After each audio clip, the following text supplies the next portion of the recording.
Hello, everybody, and welcome to 3-Point Perspective, the podcast about illustration, how to do it, how to make a living at it, and how to make an impact in the world with your art. This is my first time doing it without reading it. It's pretty good. A little stiff. Anyways, I'm Jake Parker, and I'm Lee White. And I'm Will Terry, and all three of us are having fun with this podcast. And we've all been illustrators for about the last 25 years or something like that. Long time. I'm not reading it either. You guys are sad. Together we've all illustrated somewhere in the neighborhood of about 50 books, children's books, and we are happy to be here. Each week we're gonna. This is a mess. Each week we're gonna come at you with a different topic, and sometimes we're gonna argue, sometimes we're gonna agree, but you're always gonna learn something fascinating and new. I think That's good. Lee nailed it. Very good, everybody. Well, just so you guys know, not you, Will and Lee, but our listeners, this is our first time recording this podcast where we're all three in different states. So I'm down in Arizona, Will's up in Utah, and Lee's out in Kentucky. Corntucky. Just kidding. He's in Tennessee. Good Tennessee. Anyways, so they're going to be happy because there's no echo. We always had a problem with Jake and Will being in the same studio. So this is the first time I can actually hear you guys clearly. Oh, really? Yeah, most of the time I would hear like a little delay and echo. Almost sound like you guys are both in a cave a little bit. Mm. So this is a luxury for me to be able to understand you for once. Cool. Well, let me give you guys some advice, life advice. Never move, ever. How did it go, Jake? So Jake spent the last week in a truck, and he's now in an apartment. He's been unloading and loading and loading and unloading. Well, yeah, Alice was like, we can do this the cheap way, or we could do this the hard way. and I chose the hard way. Nice. Yeah. But we did save thousands of dollars, but we rented 2 U-Haul trucks. We put 1 car on a trailer, and then we caravan down. My wife driving 1 truck, I was driving another truck, and my sister was driving our car, our family car. And so we drove down. We did it all in one day from Provo down to Gilbert, Arizona. It was like we could only go a maximum 55, maybe 60 miles per hour. Just the amount of weight. Awesome. That was a long day.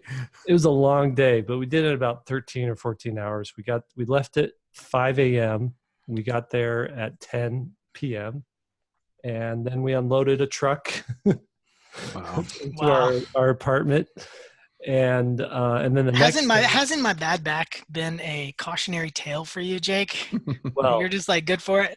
I got some friends to show up, some old Arizona friends and some family to show up and help. So that was good. The next day, though, it was 111 degrees for the high. And we unloaded our second truck into a storage unit because we haven't found a house yet. So that all our house stuff is going into the storage unit until we can move it into a house, like main, furniture and, dining room table and stuff like that.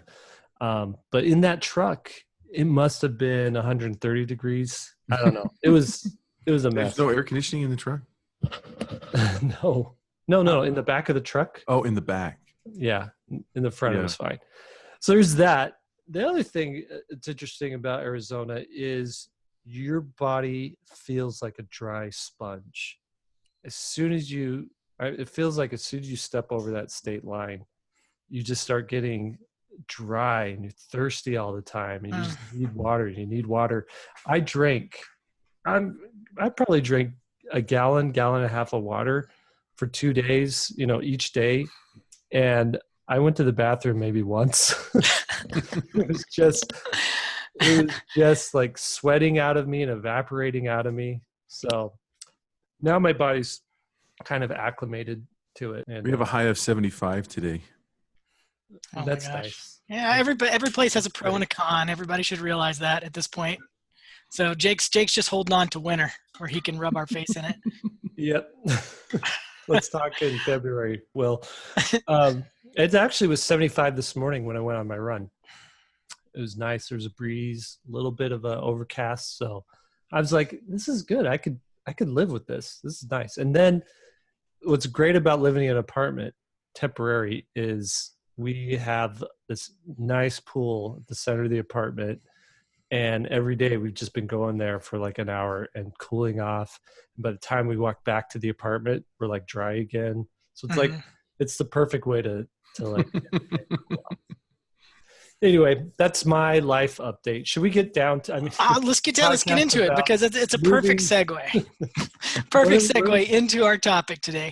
Yeah, what are we talking about today? We're talking about, you ready for my little song? Changes.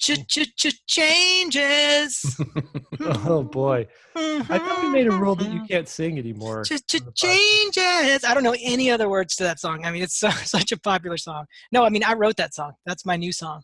Okay. There's no copyright infringement there at all. All right. So the topic is changes today. The topic is changes. So I'm going to go into a little story. I'll lead us in, and then I'll start asking you guys some questions. So shut up and let me talk.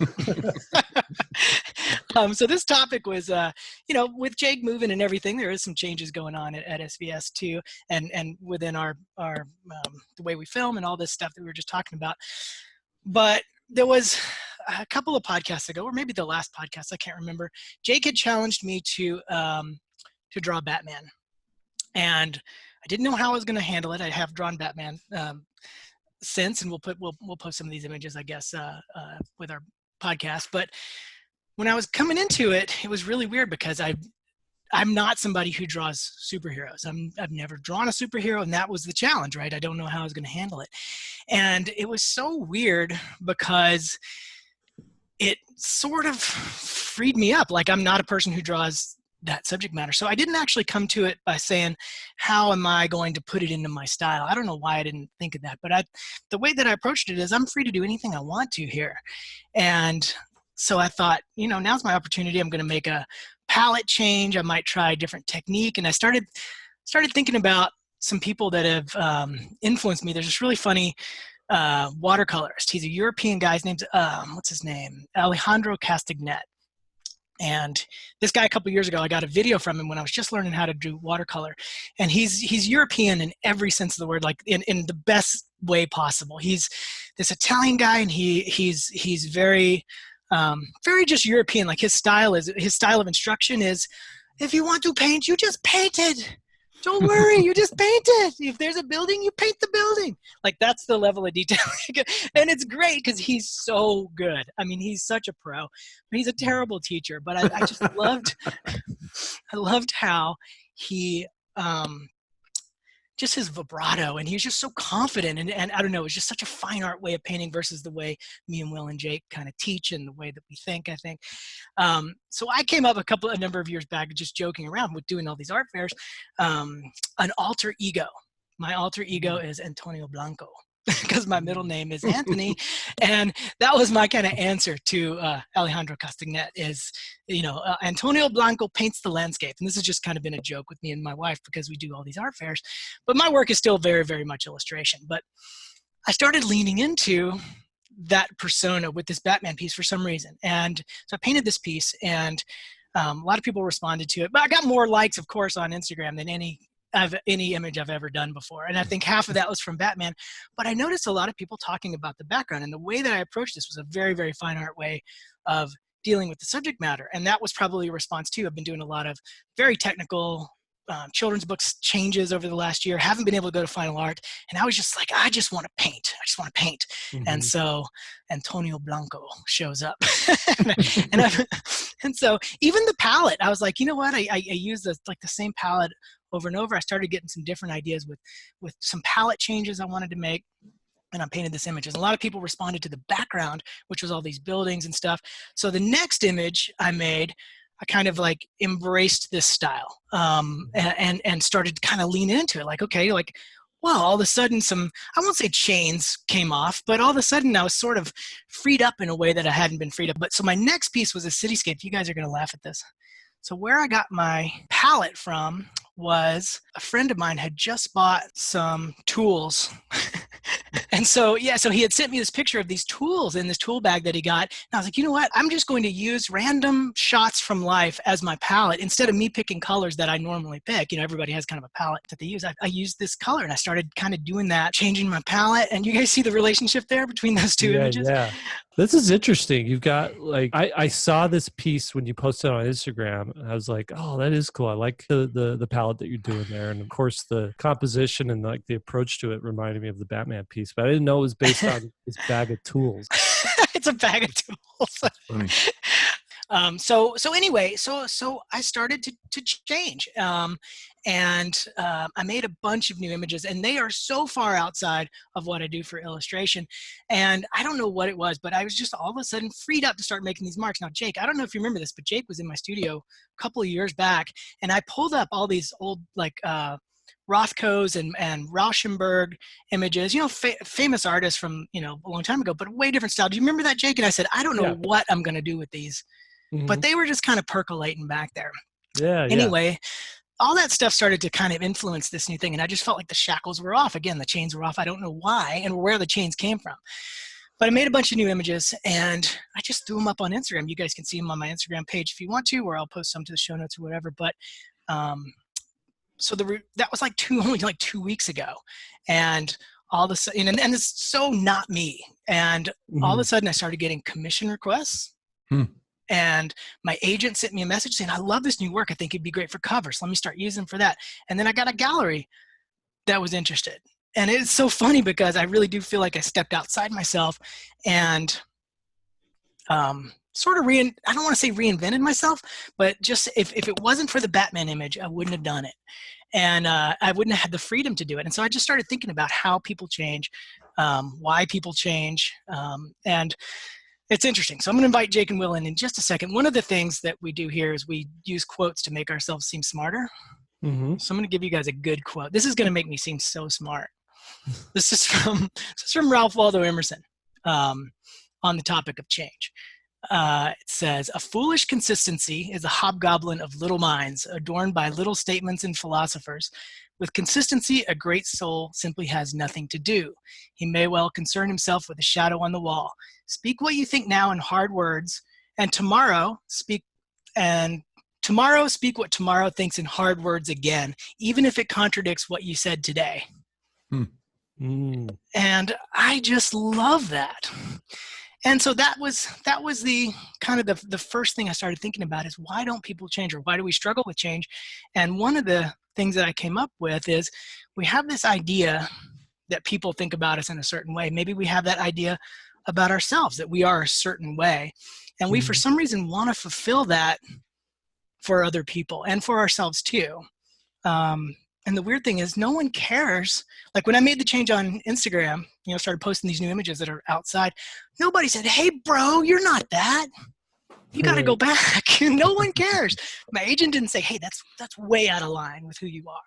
No. And then I realized nobody cares except for me. You know, if I had to label myself before, I would say I'm a children's book illustrator. I make whimsical images in watercolor. That's kind of my nutshell statement. Now you got the power of the Antonio Blanco. Now I got Antonio Blanco. I can do whatever the heck I want to do. It's funny to me that you had to create a whole new persona, like a whole new person, in order to do that. And maybe that's part of the magic there. It's as we get down into it, I'm going to go into some techniques on how you change. But I will preempt that with saying that was huge because Lee White has to work a certain way, but Antonio Blanco does not have to be confined. You cannot define Antonio Blanco. No, you can't. So I want to ask you guys some questions about changes and change just that I've noticed in you guys, and you guys can elaborate on it too. I'll start with Will. Will, you made a huge stylistic change when you went to that pencil work. What prompted that? And how do you think you've changed because of that? Yeah. So, I mean, we have always been, as illustrators, kind of taught to get a style, and that the most successful illustrators are known by the one thing they do really well. And so I've often seen other styles and thought, oh, if I had the freedom to change and do something different, I would work in something like this. I'd get really, jealous or envious of someone else's style, or maybe I'd say, well, maybe I'd experiment and combine this with that. What actually was the genesis was kind of like what you're talking about, which was looking at another completely different market and going, okay, well, I don't have a track record in the comic book convention scene. Nobody knows me there. I'm totally free to do anything different. Right. When I walked through the convention floor, I saw that there was illustrators aren't always the best designers. True. We're not we're good at designing the image. We're not necessarily good at designing a retail space. So I noticed a couple things. One, there was tons of color everywhere, and two, it was not designed very well, so it looked like a yard sale in a lot of ways. And I thought, I need to create a little boutique look that's totally different. So my first thought was, I'll go black and white. And in going black and white to basically go 180 degrees from color, I thought, well, I'll work in a cross-hatching style just because it was comfortable and I had done it before. But it was totally different, and I never done it before.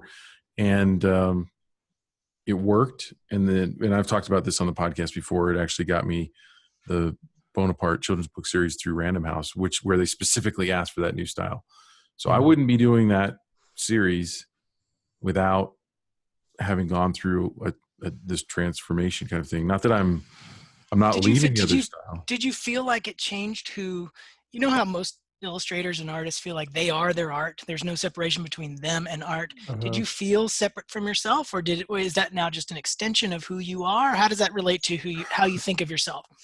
I feel like my approach to the drawing is the same.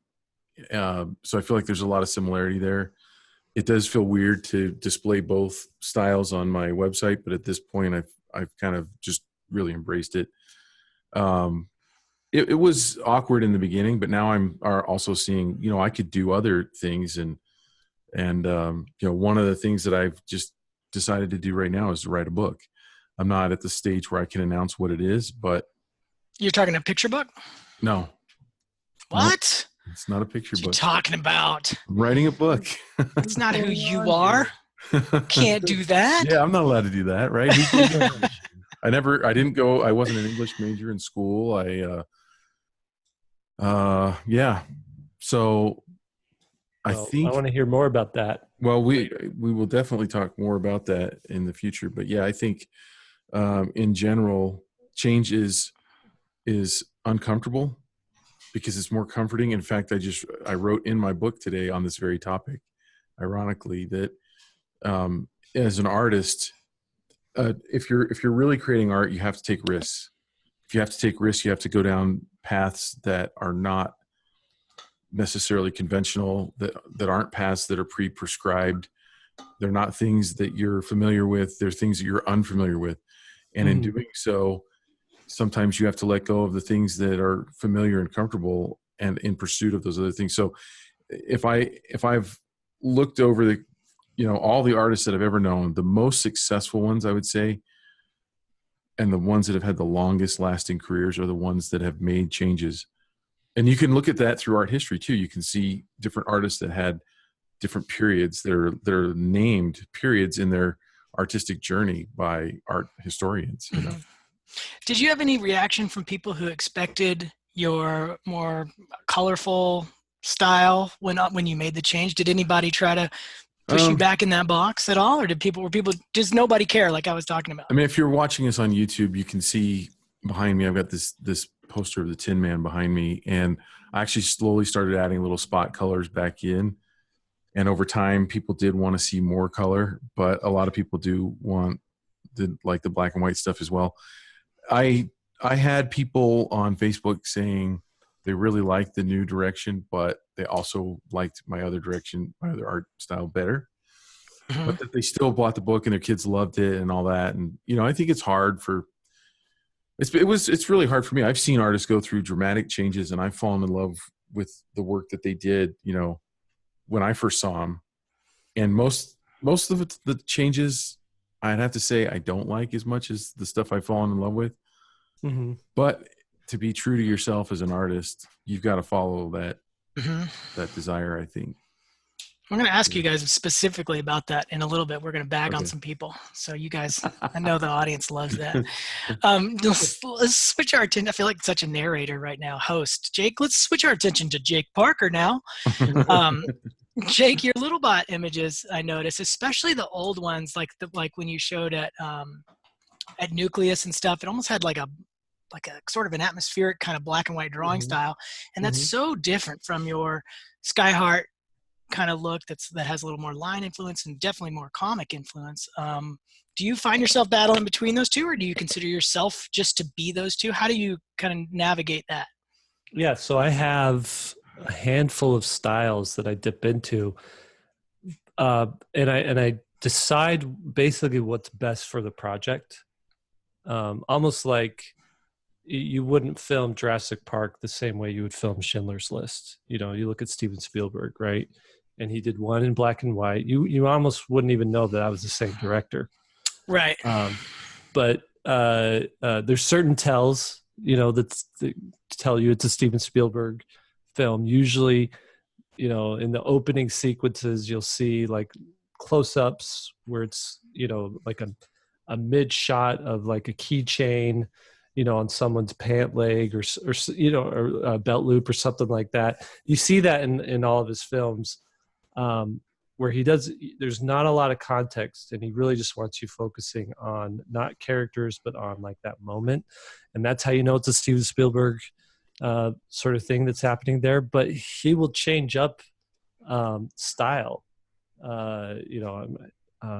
from film to film, depending on what that film needs. And I'm not saying I'm Steven Spielberg or anything close, but that idea. If the style calls for something more rendered and painterly, I'll do it. If it calls for something more,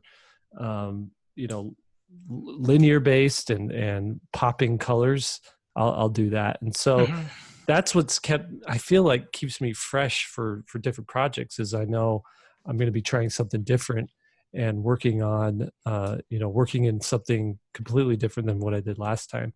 But what I have found is that there's some styles that, and mediums that I just really enjoy working in. And do you worry that your clients will not be happy with that? Like if you say, hey, this is a rendered style, and they're like, hey, wait a second, we want that Skyheart look. I always go into that first. I'll ask them. I'll say, okay, you're hiring me for this specific thing, but you'll say you like my work, but what specifically about my work do you like? Do you want this style, or this style? And they'll come back and say, oh, we were thinking this. Usually I'll just ask, send me a few samples of work that you've seen that I've done and that you like the best. And then I'll see that and I'll know. Now what if they sent you the Skyheart images, but you were picturing it as the little bot painterly style? And how do you have that discussion? I'll have that discussion before I ever say yes or commit to the project. You say, hey, I'm seeing it a little differently than that. Yeah. Like I'll just say, hey, I'm only interested in this project if I can do it in this style. But sometimes it's like, it's less about the style and it's more about the subject matter. And so I'm more interested in the subject matter than in the style.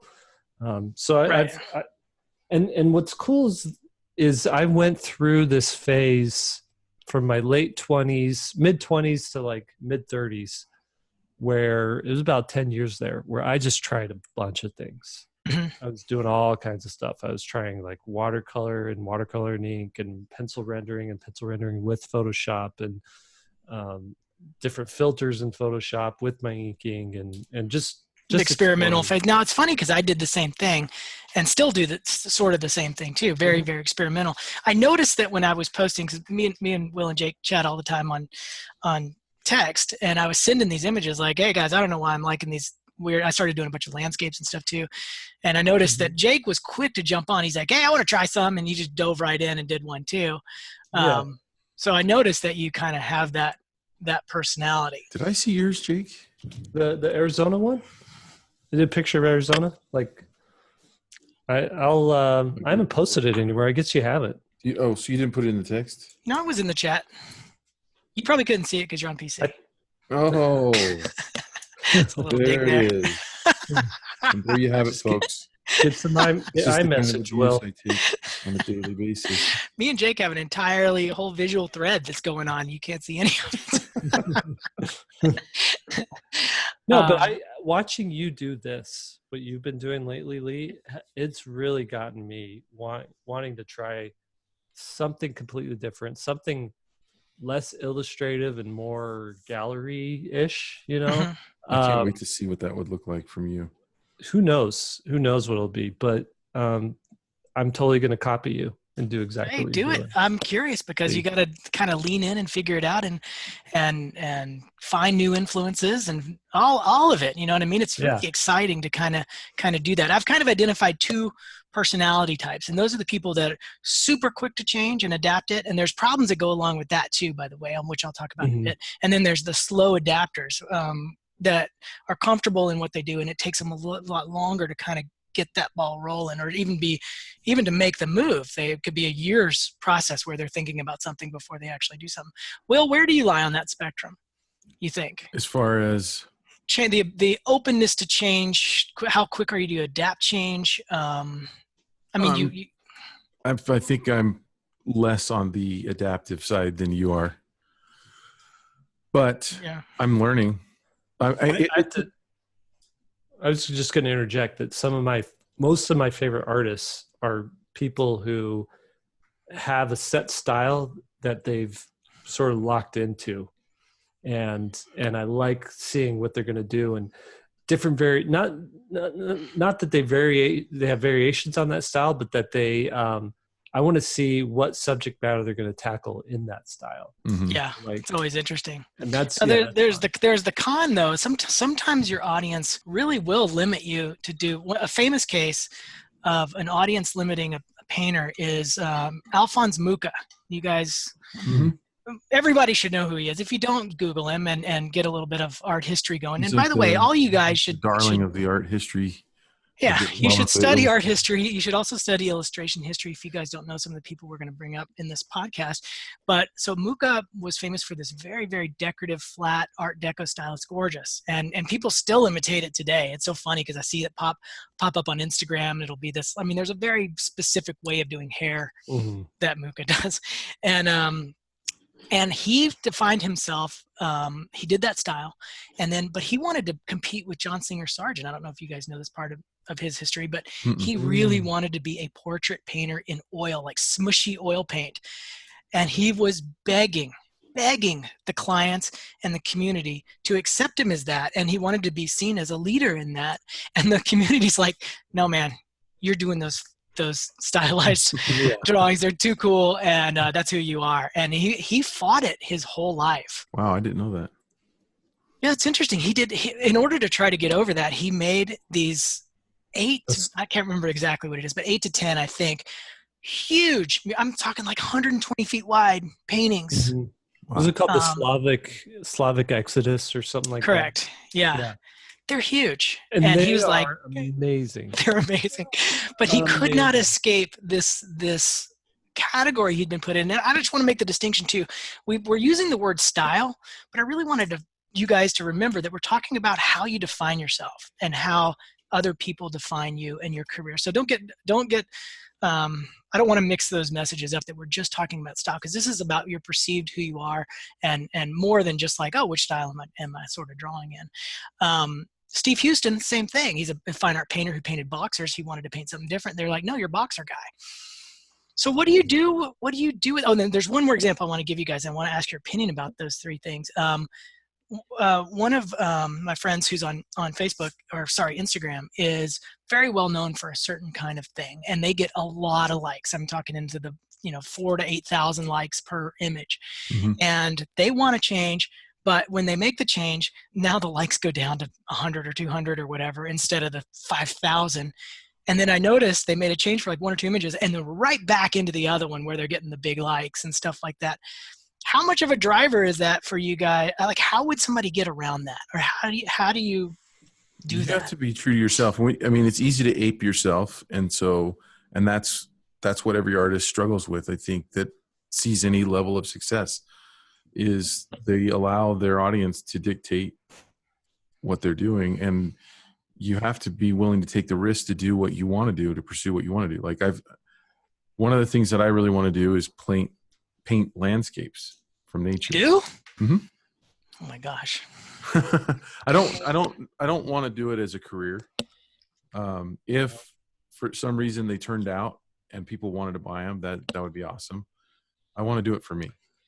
Right. Yeah, you've talked about this with me before. I like your idea that I just want to break even. Like if a painting can pay for the supplies of that painting, like Right. Yeah. I mean, what you're talking about is being authentic to yourself. I mean, if somebody just chases a style, like, okay, that's the hot style, I'm going to go that way, it comes across, in my opinion, as inauthentic. Yeah. I haven't done it because I have so many other things, other responsibilities and, jobs and stuff. And now I'm throwing this book underneath that. And, but anytime you start something new, you run that risk, right? Of people rejecting it, of people not accepting that idea. And I guess you guys got to be comfortable with that change. Matter of fact, some people called me out because remember on this very podcast, I said, why do you guys paint barns? Please stop painting barns. And then so I painted like a couple of just boathouses, which are essentially simpler barns. A boat barn. Yeah. So people are like, hey, wait, are you painting barns? And I'm like, wait until you see my superheroes in barn series. You just got to have fun with it because I'm not actually painting them for that. I'm kind of getting used to like what marks I want to make and how I'm handling edges and all that stuff. So it's kind of just a way to practice that stuff. Right. But you got to be ready for it. You know what I mean? I think too, as far as the likes going down, you got to be honest with yourself. Why do you create? Why do you paint? Is it to fulfill some sort of inner need, or is it for like some sort of external acceptance? And if those aren't, if those are in conflict and clashing with each other, then you're not going to be happy changing styles if you're always worried about the likes, right? And I think it might be cool to kind of do what you did, and that is create your own persona. If this is how you work, like you yourself are so wrapped up in your art, which I don't think's healthy, but if that's the way it is, then maybe you make a new persona for yourself, Antonio Blanco, or maybe mine is Arizona Boy. No, we had your new name, Jake. I can't remember what it was during the text thread. It was something. Anyways, I'm not going to make up a name right here, but mine would be Billy Gordo. Billy Gordo. Okay, I get it. That sounds like a punk rock name, Billy Gordo and the Shredders. You could tell yourself, okay, Antonio Blanco is just starting out. He's not getting the same amount of likes, and that's okay. He's just starting out, right? And maybe that's a way to get to the point where you're at, where you could just create for the sake of creating. Right. It definitely helped me. I mean, that method definitely helped me. And it was funny because I've actually done that in a couple of different areas. And man, you guys would be surprised at how good it works. I'll give you another example because we are talking about an overall, like I said, understanding of yourself, not just with art. This can work for people who, your health and how you eat and how you work out or whatever. So we talked about it before that I played nerdy disc golf. Well, one of the hardest things about disc golf, it's kind of unique to regular golf and disc golf as well, is that it's one of the only sports, I guess, where you're by yourself. Like you get to the green, there's a basket, and you got to throw the disc into the basket. Putting is what they call it, just like on a golf green. Well, once you're there and you're like 25 feet away from this thing, everyone else is just standing there watching. And it's very, very nervous, especially if the tournament's on the line, or if you're tied with somebody or trying to catch somebody. It's a very, very nervous moment. And so what typically would happen, I was a miss because I get so nervous. And you see it all the time even pro golfers do that. They miss like a 5-foot putt because there's so much pressure and riding on it. So I created this persona, Johnny Chains. and I told myself, this is so goofy because I hadn't really connected it to all this stuff until this morning when I was making the notes. But I came up with this idea that Johnny Chains, when I walk up, Johnny Chains is not nervous about throwing, whether it's for the tournament or however far away from the goal I am, it goes in. Johnny Chains does not worry about the putt. And it's so funny because I'd be nervous. I'd be like, it was just so stupid talking to myself inside. No, I'm not saying this out loud to everybody because they think I'm a crazy person, but like Johnny Chains don't miss. That's what I'd say. I'd step up and I'd hit it. And after I hit a couple of them, somebody said the line, he said, I knew you were going to make that. And from that point on, I never worried about it again. It was so weird that all I needed was just that whole little cycle to take place. And you can kind of do this in so many areas of your life if you just give yourself the permission to do it. Yeah, I like that. It's kind of fun. But something. Go ahead. I was going to say, one of the things that always puzzles me about artists is that we chose art, and we rebelled against, becoming an accountant, a doctor, a lawyer, a teacher, Sure, everything. I mean, yeah. Think of all the. I mean, if you're in school and you're an art major, I mean, everyone kind of feels like you're either not serious about making a living, or you're super serious, or you're just really good and you just know what you're all about, and but it's always like, it's like something different. So we choose that, and we choose not to go the standard route. And then this is the conversation we're having: is, are we getting stuck in, or are we afraid to make changes? Like, well, we already made the biggest decision, the big one, yeah. So why not continue with that and give yourself the latitude to make changes and pursue things like you did early on. It's kind of like, wasn't that Picasso who said, we're all artists? It's something about, trying not to lose. I can't remember the quote. Hey, sounding smart with a quote, Will. Yeah, you just killed it. You sound worse. If you could say the actual quote. It's such a famous quote, but it's that there Picasso said something or other. Well, it's trying to remain an artist as we're older, and not forgetting. And I think that happens to illustrators, and that's what we're talking about, right? Is that we just get, all of a sudden we get in the safe mode of wanting to just make everything safe, and by doing so, another thought that I wrote about for my book was that those same artists that are playing it safe, in my experience, most of them aren't artists anymore, or aren't working as artists anymore. Correct. Mm-hmm. It falls. If you guys are Holland, Holland themselves out of it. They safed their way right on out. They didn't change. They didn't evolve. Yeah, let's talk about the Brad Holland effect is what I call that. And that's Brad Holland. If you guys, again, don't know him, could look him up. He's very, very iconic and important, I think, in history of illustration. But when Brad Holland started doing his famous work, I'd say late 80s, maybe early 90s, he had a lot of people that came along because I think it's a fairly easy style to mimic. And a lot of people kind of came on board just because it was kind of the flavor of the month, and I don't see those people working again. Brad Holland's still doing great work, by the way. The original. Yeah, the OG, because it was him. It was authentic, and so you kind of gotta. The other people, like, they sort of mimicked him. That was safe for them at the time. There was a certain security in that. In doing, if you did Brad Holland back then, you got work, and it was safe. Like, hey, I'm a professional illustrator. Here's what professional illustration looks like. And then the styles changed, and they maybe couldn't keep up, or didn't really work. I see the same thing, by the way. This is a cautionary tale for you guys. The clock is ticking on John Classen and Carson Ellis. There's probably 20 working illustrators, and by the way, they're good. I don't want to say they're not good, because they are, but there's like 20 people that are kind of at least mimicking them, and I see them more and more. To and us, more. It looks like they're like mimicking. Yeah, and so the clock is ticking. To them, maybe they don't see it. No, here's what we'll say. When you see a children's book from the 80s, you don't even have to ask, like, what decade is this children's book from? You just know, looking at that illustration style, oh, this is from the 80s. Same thing from the 70s, same thing from the 50s and the 60s. Sure. This John Classen style is the style of the time.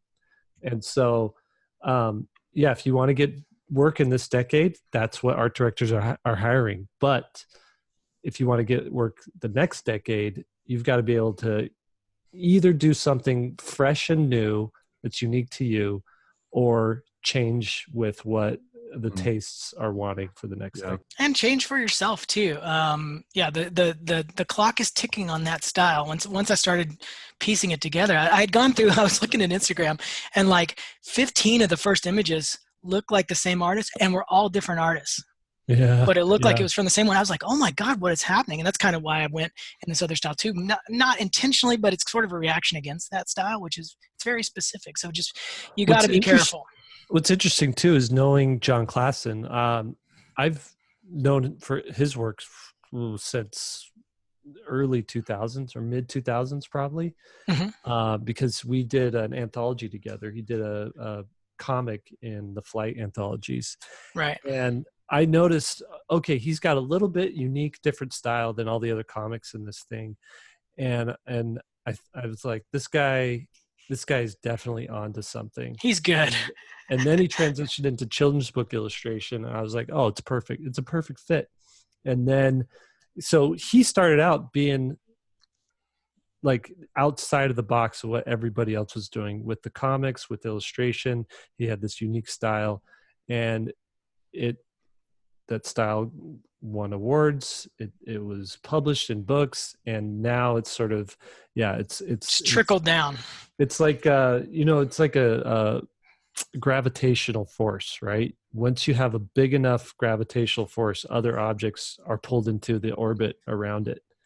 And so I think that's what's happening here, is he's the sun, and you've got all these other artists who are just pulled into that orbit because of the gravitational force, not just because his style is so cool, but it's the style everybody wants. Yeah, and Carson Ellis is the same way. And I will add that one other little essential ingredient to that is the style isn't technically hard to grab onto. I mean, if you wanted to imitate, say for example, that artist that I mentioned in the beginning of the podcast, Alejandro Castagnet, if he was that sun, the gravitational force, and you said, hey, I'm just gonna do that. Well, you got 10 years of work to catch him because it's so hard. You're saying Klassen's style is a little easier to ape? Absolutely, as was Brad Holland's. Not to take anything away from it, because I think John's a genius, and I think Carson Ellis is also a genius. And I don't worry about them having a long career at all. I think they're visionaries. Yeah, I love the work.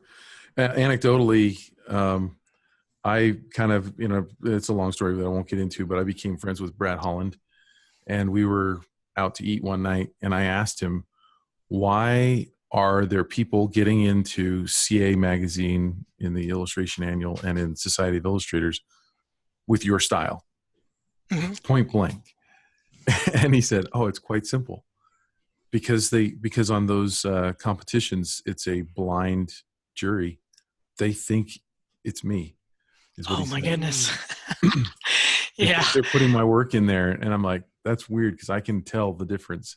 Oh yeah. And he's like, I can tell too, but they can't. And they'll come to me later and apologize and say, I'm so sorry, I thought that was yours, It's just too late now. That's good.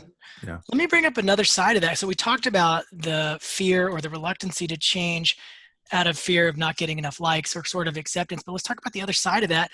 What about when people need to change, but they won't? Like, for example, somebody not getting any work or getting the kind of work they want. How do they change?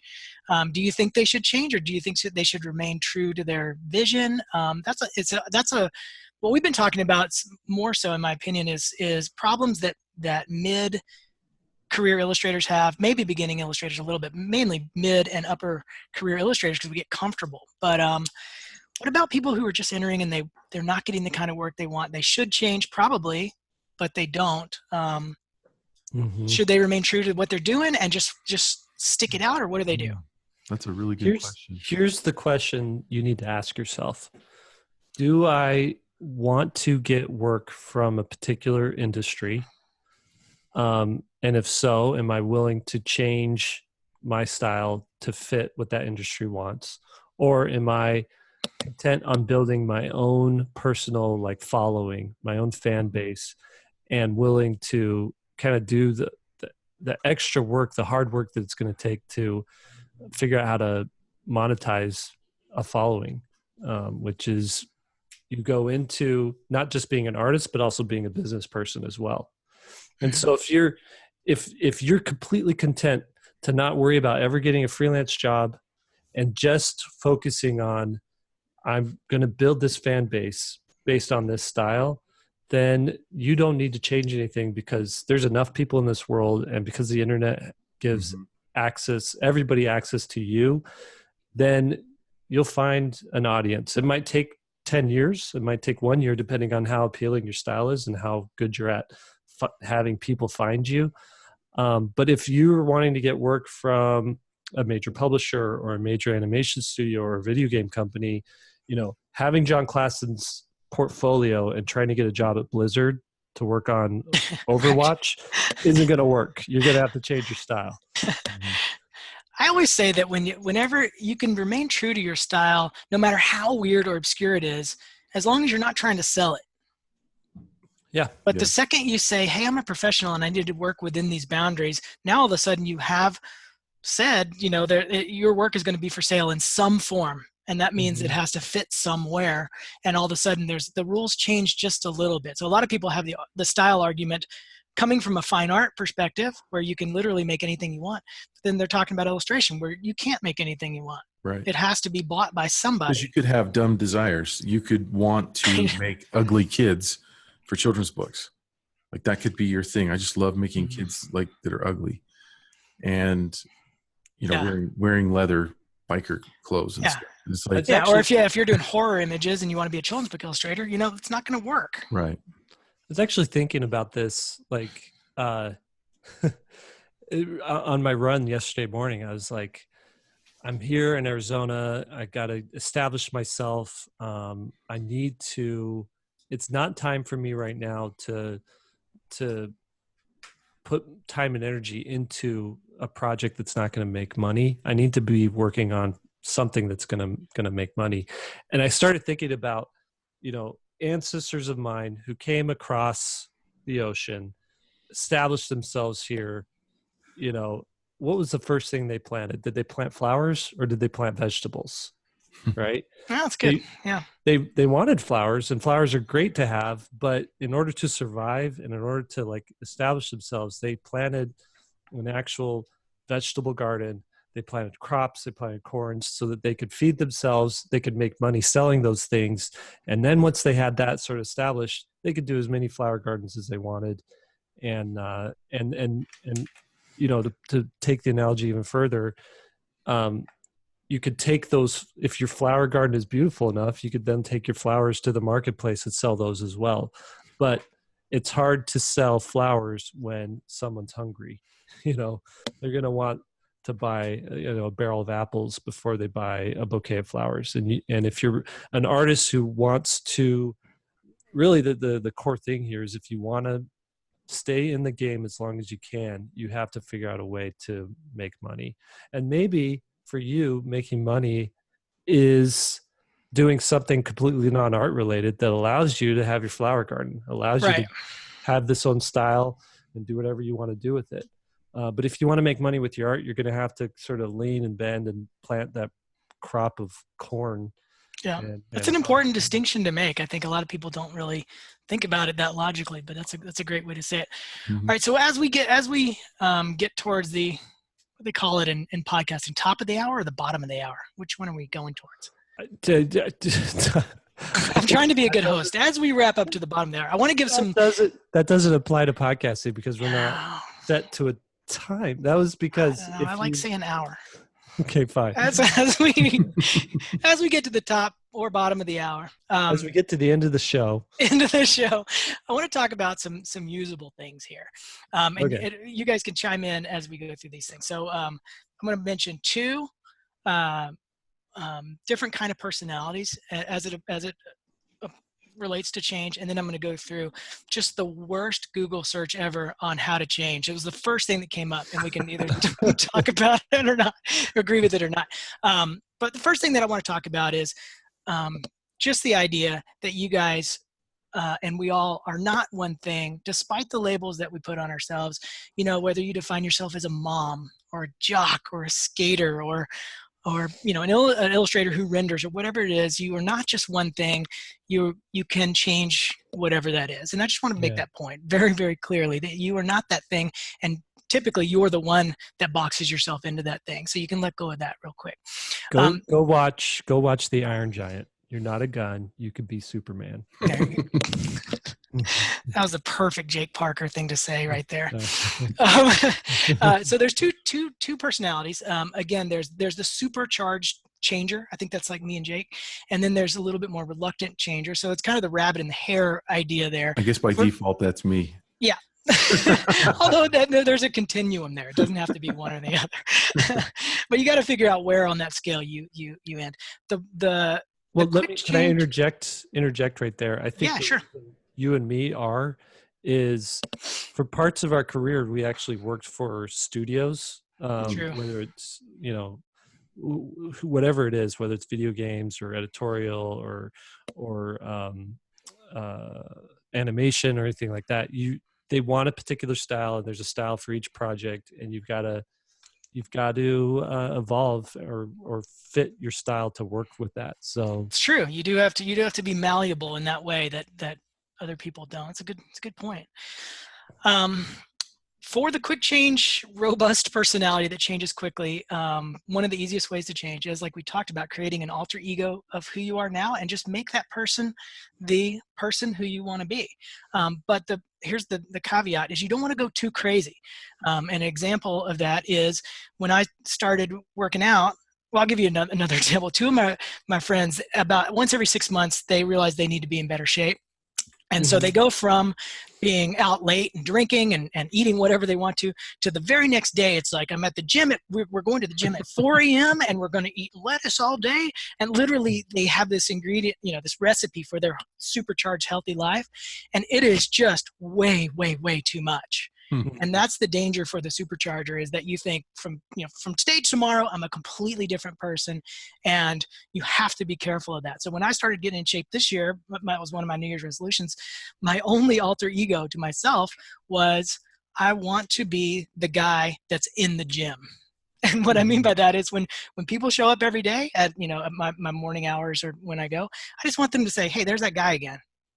I'm not the guy who's lifting the most weight or the best in shape or whatever, but I'm there. That's the only requirement that I had. Yeah. And it was good. That was perfect for me because there was no outcome other than I'm just there.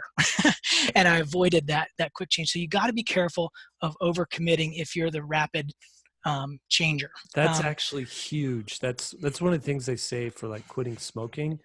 You don't tell people, I'm quitting smoking or I'm trying to quit smoking. You say, oh, I'm a non-smoker. Yeah. And just saying that, just describing yourself that way and thinking of yourself that way, then you think, oh, a non-smoker won't smoke this cigarette, so why am I lighting up? I guess I shouldn't do this. It's all about how you frame yourself. Right. Yeah, I've been trying that too. And I used to think, oh, I'm no good at business, or I'm no good at finances. And now I tell myself, no, you're a business person, Jake. You draw and you also do business person. And even though I'm no good at it, I still tell myself, and it gets me in that zone, and it gets me doing things that I normally wouldn't do. Well, do you guys want to know my business name, by the way? I've got names for all these people. JP Moneybags. JP Moneybags is really good. I like it.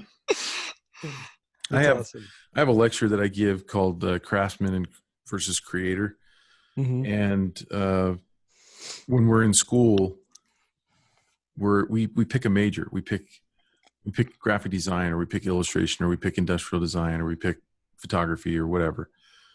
And we tend to identify that becomes the label, or the frame that we give ourselves, right? Well, I can't do what the graphic designers are doing because I'm not authorized. I'm the illustrator. I'm not as good as taking pictures. And in some ways there's probably some benefits to it, because you have your group, your amigos and the people that you hang out with, and you feel camaraderie and you're all in it together. But it ends up becoming a limiting frame over time. Right. And I think it becomes unhealthy over time. And I think a better way to frame yourself is as an artist or a creator, someone who makes things, because then you can branch out of the little pigeonhole that you've started out in, master that one, but then don't be afraid to pick yourself to do other things. You guys know who Chris Spolin is? doesn't ring a bell. Illustrator.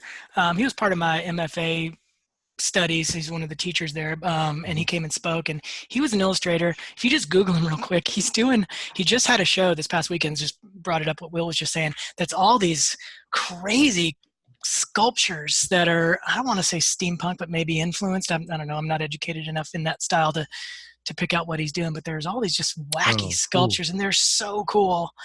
And it's so different than he was doing in his early in his career. Spollen, like pollen.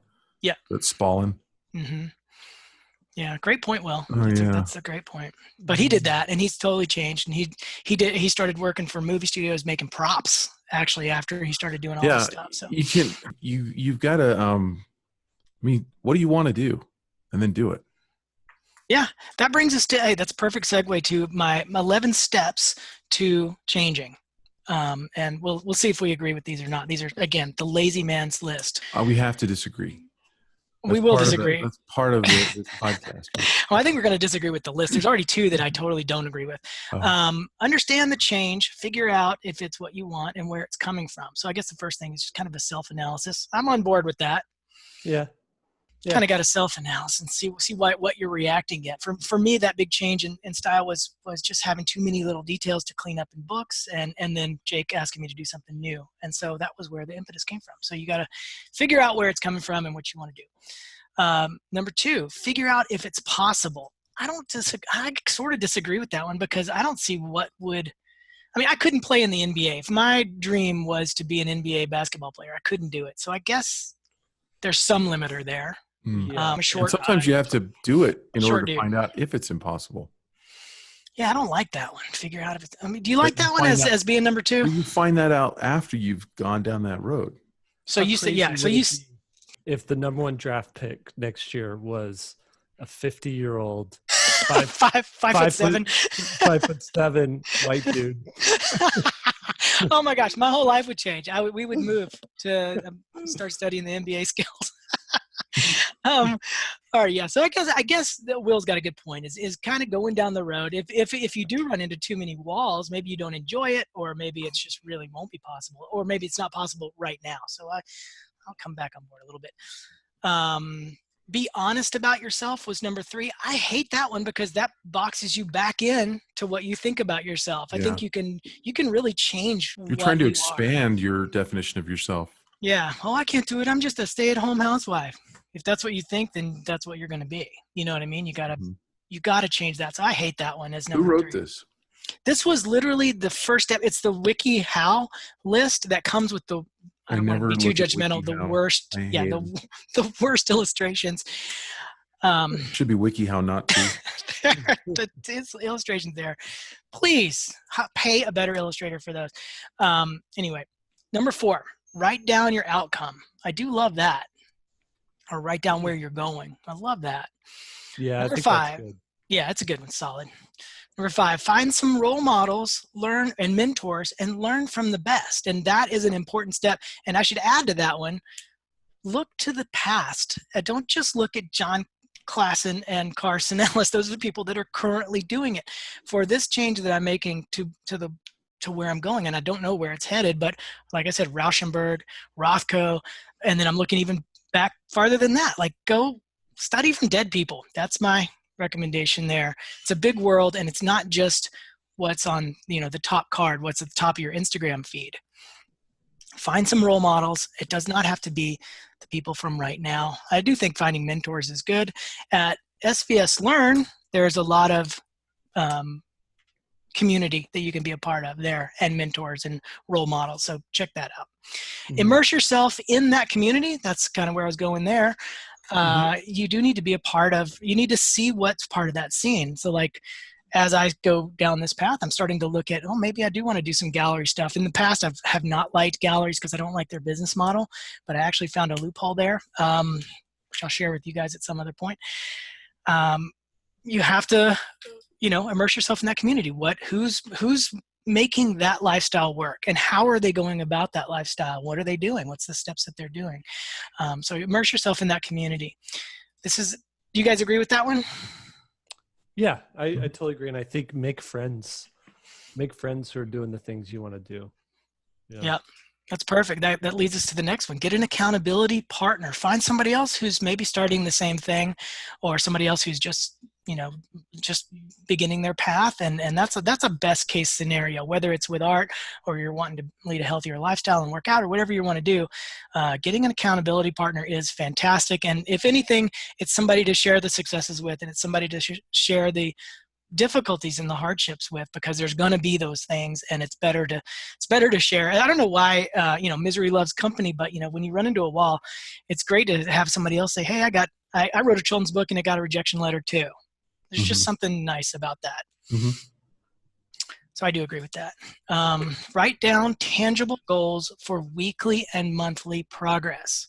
That one I 100% agree with, because you have to make consistent small changes over time. You guys agree with that one? Yeah, there's actually a book that it's next in my queue, but I've been following this author a lot. I know the gist of it, and it's called Atomic Habits. And the thing there is, you really want to change yourself, change who you are. Some of these things we talked about are steps, but other things are, you find one small thing that you could change. It could be like making your bed every day. And what that does is it has a ripple effect. It's like, well, now I'm a person who makes my bed every day. So now I can start cleaning up another part of my life, right?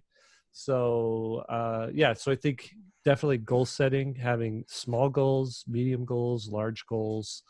But I think what's more important than that is, instead of being goal oriented, be instead of outcomes, worry more about systems. Right. So process, right? So instead of thinking, well, by the end of the year I want to have a children's book made, so I've got to work on this children's book every day, just think, from 8 a.m.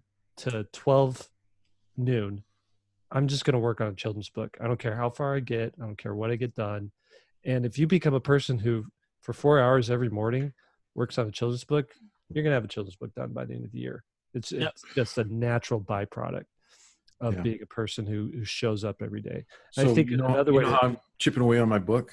Yeah. I made an outline, and I have about 80 topics that I'm writing on, and some of them are part of chapters. So you have the chapter headings and the topics that are going within each chapter, all organized. And then every day I have to write at least one of those topics. I could do one or two. Oh, that's great. And I should have it done by the end of the summer. I'm so stoked that you're doing that. That's perfect for this episode. I was not aware you were doing that. That's perfect. But I mean, like I knew I've been procrastinating this for the last 2 to 3 years. It's been percolating a little bit. Yeah. I've heard you talk about this book before. It's the, it's that one. Okay, never mind. I should bring up something that brings up an interesting little side note that I was thinking about, is that these images that I'm making now too, that lean much more abstract and stuff, I mentioned that to Jake 2 years ago. I mean, so I wonder if these little things percolate and they kind of give you nudges. And then at some point you're like, okay, I got to do it. You got to pay attention to that. A lot of people know from watching my YouTube or from social media and stuff that my wife recently passed away. And that was the change that I needed to get going on this. I needed a project to work on at home, or whenever I was, felt the need to work on something, and to keep busy. And it was something that I had talked about with her. And it's something that I am like, okay, you're never going to do this if you don't just start. So make a plan and figure out how much time it's going to take. Figure out, like, break it into chunks, because, having never done this before, to think about doing it was monumental. But I'm like, wait a minute. I started my own YouTube channel and I have over 200 videos now. Wow. And I didn't set out to make 200 videos. I didn't say, when I'm going to make this, I'm going to make 200 videos. But years later, I have, 200 videos on different topics. And so, I think that's one way of doing it. When you said that, Jake, it kind of brought that back, which is the set how you're going to do. I didn't set myself a time, but I did set myself a time in that it's daily. Right. It's a daily. I should add that I never got into the other personality. I talked about the quick adapter, but for the slow and conservative kind of adapter, that is my recommendation too, is that come up with a list and just slowly implement them. Like exactly what Will's saying there. You have to, otherwise you won't go forward. And so it's a good way to do it. Yep. Okay. Number 9, evaluate your changes and modify your goals as necessary. That's a really important one. It's to not just blindly go down the path and just like a bull in a china shop. You got to kind of do something, say, did I enjoy that? Did it fulfill the need that I want? And then adjust it. And it's a constant state of adjustment. And so being comfortable knowing that it's not just a set path and that it's going to move and meander kind of around. There's a comfort in that, in knowing that it's going to do that. Because I think some people make the path, something gets in the way and they're like, well, I guess I didn't do it. I guess I didn't stick to it. Yeah. And you got to tell yourself, just because past me set this goal, past me didn't know what I know now. And you might realize, oh, this is not really something I want anymore. I want this other thing. And I think that's fine too. If you're changing every week, maybe that's not good. Maybe that's spinning wheels. But if you get far enough down the road where you're really educated and you realize, okay, maybe gallery painting isn't for me. I don't like all this other stuff that comes along with it that I didn't know about going into this. It's okay to shift gears and do something else. Yep, totally true. We'll wrap this up pretty quick. Accept and be happy with your successes. This is an important thing. It's a weird thing in society that somehow you're allowed to complain about stuff, and it's okay for people to be miserable, but it's not okay to sort of like give yourself the props and the pat on the back. There's this weird egotistical thing. I noticed this first in golf and disc golf, by the way, is that when people are having a bad round, they're first to say, man, I'm terrible. This is awful. I am playing so poorly. They hit some genius, amazing shot, and there's no emotion. And once I saw that and saw the pattern, I was like, you know what? If I can get down about the bad stuff, I'm going to be supercharged by the good stuff. So if I hit something good, I'm going to rub it in your face. Oh, so you're saying, so it's the avoiding the appearance of being braggy. Is that? Yeah, everybody's just scared to say I kicked ass today. I want to be able to say that. If I'm going to get down on myself when I fail at something, I want to at least be okay with celebrating the things that I did. Yeah, I think you could celebrate without bragging. Oh, absolutely. I'm not saying you gotta crush everybody. Well, he can't though. When we played disc golf, he rubbed it in my face pretty good. I did not. I did not. Hey, that's how Lee celebrates. You can't knock him for that. Yeah. To each their own. No, I understand, but it wasn't directed at me. It was you were just happy in general, right? But you could celebrate. You could be like, okay, if I achieve this certain thing, then I get to have something I've been withholding from myself. Sure. It might be like a Cinnabon. And those successes can be small. You don't have to win the Olympics to celebrate. You don't have to sell a children's book to celebrate. If you got in the gym and worked out for 30 minutes and did okay, come back and be happy with yourself. Right. I actually see this thing. It's not bragging, but I see people, there's a younger generation on Twitter, which is very much good about celebrating their wins. And they'll say, hey, for the first time in my life, I've been able to, there's one girl in particular, for the first time in my life, I've been able to make enough money in a year where I can go spend money on stuff that isn't like a necessity. So today I'm buying new couch pillows. Right? You don't need new couch pillows, but it's a nice to have thing. And so she just wanted to talk about that, and I congratulated her on there. I thought that was great, and that was a way of not saying, hey, I killed it this year, I made X amount of dollars. It's just like, hey, I am happy for this thing that I've been able to do, and I think that's fine. That's a perfect way to put it. Number 11, this is the last one, and then I'll have one last thing to say, is once you do get those successes, go ahead and make new goals and keep keep going. It's not just a one-time thing, and then you get there, and then it's sort of over. You got to keep up in the bar, and that kind of segues me to my last thing: is that understanding that change and learning things is processed in a different part of your brain, and sometimes that hurts. It's uncomfortable. There's a study, if you guys I'm always interested in learning and how people learn best and how they learn just in general. And when you're learning a new skill, they strapped all these electrodes to people's brains, and there's a whole different part of working. Like when you're learning something, all these neurons are firing and all these things are happening, and it's a struggle. It's a conscious struggle because you don't know what you're doing, and it's actually hard. That's why if you take a new class, you'll be fatigued at the end of it typically. Well, later, once they put those same electrodes on a master, somebody's been doing it for a long time, it's a completely different part of the brain because they've already taken care of all that stuff, and it becomes a relaxing experience. Mm-hmm. And so it's just important to point that out, that how something feels in the beginning is not how it's going to feel ultimately, but you may feel that discomfort, and you just got to keep kind of moving forward and being okay with that. Case in point, I could not paint for more than an hour or two when I was in school. And I've done a painting now that took me over 100 hours. Whoa! And I used to be scared in school that I couldn't, sit in the seat and keep working on something. So that's an illustration of how you will. Yeah. That's perfect. Yeah, I mean, it's true. I'm in the same boat with writing. I'm not a great writer, and I struggle with it. I'm learning, and man, after 3 hours, I'm exhausted. All right, that's gonna wrap us up. Jake, you want to take us out? Let's do. Is there anything else you guys wanted to add? Changes. Okay, here we go. Everybody, thank you for joining us. 3-Point Perspective is made possible by SVSLearn.com, where becoming a great illustrator starts. And your hosts today have been Will Terry. You can find his work at willterry.com. Follow him on Instagram at willterryart over there. Lee White, LeeWhiteIllustration.com, and you can follow him on Instagram and see those new Antonio Blanco paintings. It's at Lee White Illo. And I'm Jake Parker. My website's mrjakeparker.com, and you can follow me on Instagram at Jake Parker.